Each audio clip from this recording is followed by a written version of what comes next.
Well, the neurologist upon diagnosis was excellent.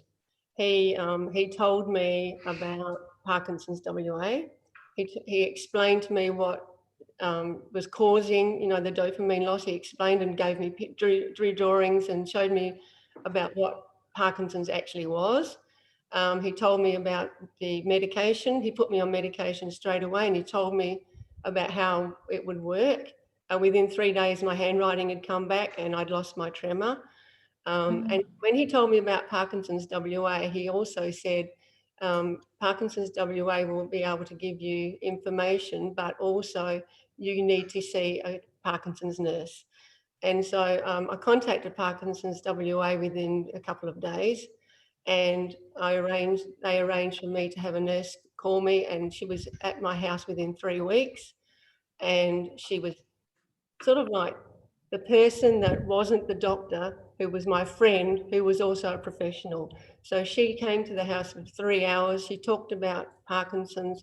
She told me about things that I had no idea about and have not yet experienced, such as freezing. She did an assessment of my house, and she said, you won't need them for now, but those mats will have to go. You won't be able to use those stairs eventually. This might happen, this might happen. And she sort of gave me an overview.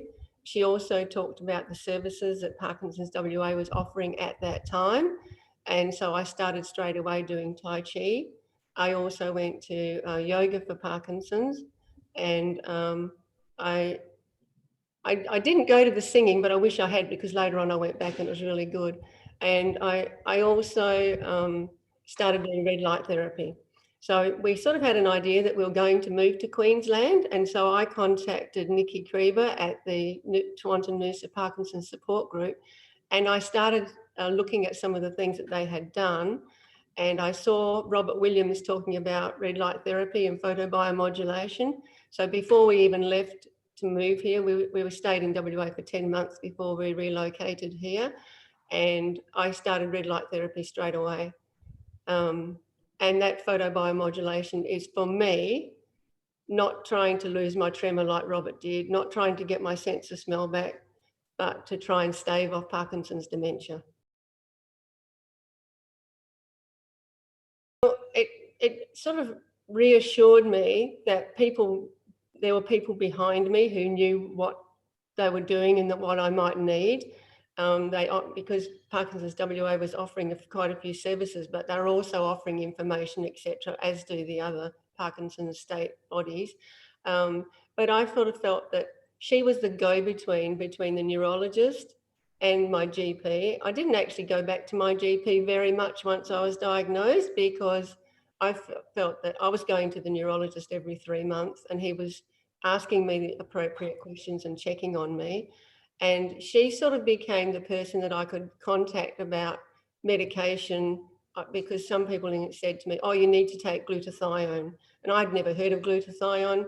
And so I inquired with, I contacted her and asked, rather than, wait until I got to the neurologist. And I also asked her questions that I could, without being annoying the neurologist sort of thing. I felt like I had somebody that I could contact who knew what was going on, but wasn't necessarily somebody I had to wait to see, and she was available. I mean, she even came, somebody did a fundraiser and she was there on a Saturday, just there, in her own time, just chatting amongst everybody. She was just a fabulous lady. And they've been doing that in WA for more than 20 years. And I just knew that there was somebody there. I have a neurologist here now. I didn't go to one until I'd been here for 18 months.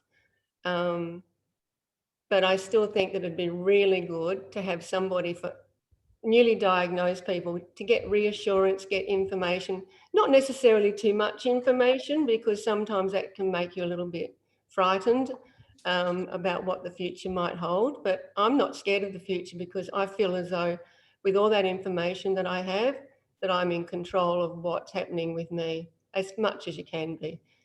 A lot of people don't understand that it's degenerative, that it's incurable, etc. And a lot of people think that it's Michael J. Fox. They don't realise that there are invisible and You know, it's an invisible disability for some people because there are so many non-motor symptoms. And I was reading some information where there was recently a study where they said more women get non-motor symptoms than men, and more women have more non-motor symptoms quite often than they do actually have motor symptoms that are visible.